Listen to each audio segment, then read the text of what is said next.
neurônio espelho que eu falei anteriormente. E, pô, o que é isso? Neurônio espelho, né?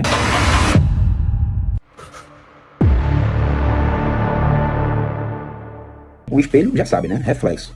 Mas o seu cérebro, esse termo, ele foi cunhado em 1990, né? Por um italiano chamado Giocono Risoletti. Né?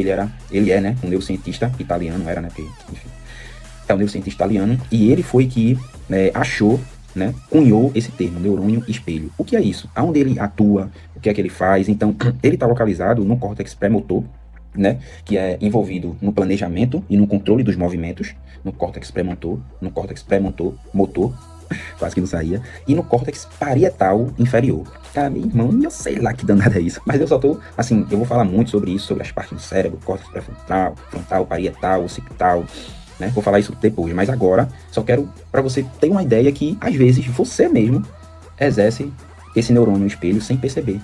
Entendeu? Então, essa parte que eu falei, o córtex parietal inferior, ele é envolvido na percepção do movimento e orientação espacial, ou seja, onde é que eu tô, meu lugar, o espaço, que aonde meu braço consegue buscar, entendeu? Aonde meu pé consegue ir, entendeu? E essa parte, né, do córtex parietal inferior, ele é responsável por isso, para saber o limite do seu corpo, até onde o seu corpo vai. Então, essas duas partes aqui trabalham para, vamos supor, copiar mesmo, de fato, as atitudes das outras pessoas, entendeu? Por exemplo, no líder, o que é que acontece? Eu tive um, né? Eu tive um líder, tive um mentor, que eu vou falar sobre isso depois, mas eu ficava observando ele o tempo inteiro. Tudo que ele fazia, como ele se portava, como ele se expressava, o que ele era especialista, o que ele entendia. Então, eu observava isso nele e eu dizia, caramba, o cara, eu vou por esse caminho é interessante para mim. É por aí que eu quero chegar. Entendeu? Então, o que acontece é que você observando, né, observando essa pessoa, o comportamento e tudo mais, o seu cérebro, essas duas partes, elas vão registrando essa informação via neuroplasticidade, e quando você repete e intensifica aquela informação, e aí ele vai e copia, espelha aquilo, e você vai replicando. Quando vê, você nem se dá conta, mas já tá com aquele gesto, já tá imitando aquela pessoa, já tá falando do mesmo jeito que aquela pessoa fala, se portando do mesmo jeito que aquela pessoa se porta. E a função, né, do neurônio espelho, né, é a imitação, né, e o aprendizado motor, que eu já falei, a empatia e o reconhecimento de emoções, o entendimento de intenções, ou seja, o entendimento de intenções e a forma como essa pessoa se portava, né, a empatia e o reconhecimento de emoções, era o que era importante para mim, entendeu? Importante para mim em que sentido? Ou seja, eu tava fazendo tudo isso sem nem saber dessa parte técnica, dessa teoria, mas eu fazia isso. E era isso que eu queria passar para os meus recrutas naquele tempo, entendeu? E, assim, você não agrada todo mundo, né? Então, é um ponto também importante que eu passei na minha vida, que chegou uma época que eu queria agradar todo mundo, queria ser legal com todo mundo, mas eu aprendi na tora que eu digo assim, na raça, que você não agrada todo mundo, né? Nem Deus agrada todo mundo. Mas a minha cabeça naquela época era isso. E também tinha uma premissa lá que eu sempre falava pro pessoal, nada a ver com técnica, com conceito de neurociência, de forma de liderança, motivação ou alguma coisa desse tipo, né, de desempenho humano e tudo mais. Mas eu dizia assim, cara, eu tô formando vocês no nível 100%, porque essa parte de formação do quartel aqui é a parte onde vocês vai ser mais pressionado, porque quando vocês passarem a pronto, quando vocês se formarem, que for para outros lugares, para outras sessões, né, entrar no ambiente administrativo, vocês vão dar uma relaxada. Então, se vocês for formado como eu fui formado em 100%, você vai cair ali nos 80%, vai para 70%, entendeu? Ou seja, você ainda vai ficar padrão. Agora, imagina, tu for formado em 50% da capacidade, e aí quando tu passar a pronto, que tu for relaxar,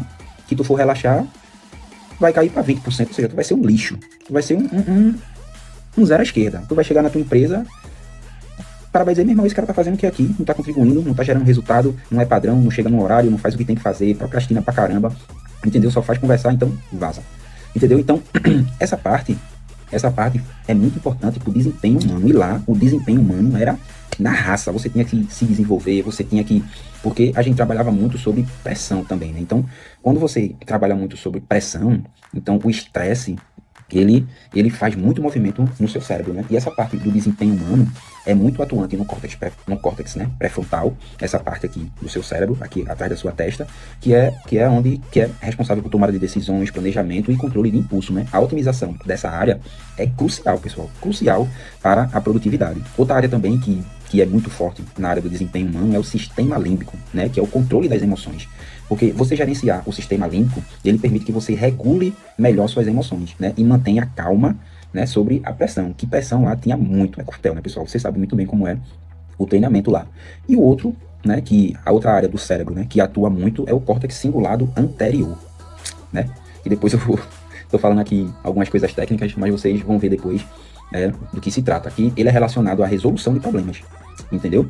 É a flexibilidade mental. Então, resolução de problemas e a flexibilidade mental, ou seja, habilidades fundamentais para você inovar, para você se adaptar, entendeu? Para você aprender como os rudimentos militares naquela época, né, funcionava e tudo mais. Então, foi nessa área aí, justamente nessa área, que eu comecei a dizer, é isso aí, é isso que eu quero fazer, entendeu? Eu quero ter esse contato com pessoas, eu quero ter esse contato com pessoas, eu quero desenvolver pessoas, eu quero trabalhar na área mental dessas pessoas, porque lá na equipe de instrução, eu acho que você trabalhava muito mais a área mental das pessoas e desenvolver a área mental, todas essas áreas que eu falei, né, do que o próprio corpo, do que o corpo também é importante para você ficar em forma, na verdade é muito importante, mas eu estou dizendo que eu me identifiquei naquele lugar, mas nessa parte de treinamento de pessoas, de desenvolvimento de pessoas, de trabalhar a cabeça das pessoas lá. Então isso para mim foi fundamental, e eu disse, caramba, é isso, eu achei. É isso que eu quero fazer. Só que naquela época, pessoal, eu não sabia, não tinha essa capacidade de parar, pensar e ter todo esse contexto que eu acabei de falar para vocês aqui, mó tempão, não sei nem se vocês estão escutando aí ou não. Então, nesse meio tempo que eu tava num quartel, que eu me identifiquei, vê só qual era o meu pensamento. Nem sabia eu que eu estava sendo preparado para outro tipo de coisa que eu tô começando a fazer agora, velho. Com 32 anos, eu era S1, tinha, sei lá, 19 anos, eu acho, 19, 20, enfim. Então, lá naquele momento, eu pensava, cara, é aqui que eu quero ficar. É aqui no quartel que eu quero ficar. Então, nesse meio tempo, eu já tinha passado para S1, né? Tava lá no Maguinho, então eu disse, cara, vou me esforçar, vou estudar, vou fazer isso muito mesmo para ser a minha vida, que é isso. Eu achei meu lugar, é aqui que eu quero ficar e tal, tudo mais. Mas eu não sabia que eu estava passando por um treinamento. Eu estava passando por um treinamento, ou seja, eu não estava treinando, eu estava passando pelo meu treinamento, né? Ou seja, eu estava passando pelo meu processo. Mas é só para vocês terem noção de tudo isso que eu falei e dizer, cara, realmente eu consigo achar o meu lugar. Eu acho que eu tô no meu lugar. Ou então, cara, nada do que ele falou eu tô vivendo. Então, essa semana aí, para pensar, dá uma parada, dá uma analisada e ver se realmente é isso que você quer continuar fazendo, se é nesse lugar que você quer continuar, quer ficar, é nesse lugar que você se vê daqui a 10, 20 anos. Então, eu agora, nesse lugar que eu tô entrando e que vocês estão acompanhando aqui, é o lugar que eu vou ficar minha vida inteira, é o lugar que eu vou me especializar, que eu vou me aprofundar mais ainda em neurociência, comportamento, desempenho, gestão de pessoas, liderança, entendeu? Motivação, esse é o meu lugar. Então eu fui preparado para isso toda a minha vida e eu não sabia, entendeu? Esse ambiente e tudo que eu passei ali naquele momento estava me preparando para a vida de agora. Ou seja, eu passei dos 14, né, que eu comecei a trabalhar, dos 14 até 32 anos, entendeu? Passando por esse treinamento, por esse processo, e ainda vou continuar passando por vários outros processos, só que agora vocês vão estar acompanhando, para chegar aqui e dizer, cara, agora eu vou correndo pesado pra vida, porque a vida tá esperando a gente e a gente tá muito atrasado, meu bem, tem que correr, vamos embora, e é isso. Então, cara, outra coisa, eu sei que esse vídeo ficou grande pra caramba, mas se você tá assistindo até o final, pô, dá uma curtida aí, pô, dá uma comentada, fala alguma coisa, porque ninguém tá curtindo, velho, ninguém tá comentando, tô começando a ficar triste, vou dar uma chorada aqui, pra quem me conhece diz que eu choro pra caramba, então faz isso aí, pô, dá uma curtida, dá uma comentada, por favor, pra não ficar morgado, não ficar triste, beleza? Valeu, vamos embora pra vida que tá esperando, pessoal, e fica comigo, me acompanha, que você vai saber de muitas outras coisas. Eu ainda tô falando da minha vida, ainda nem fui pra parte técnica, pra uma parte que depois que eu acabar aqui vai ser do caramba, então, beleza, pessoal, valeu, vamos embora.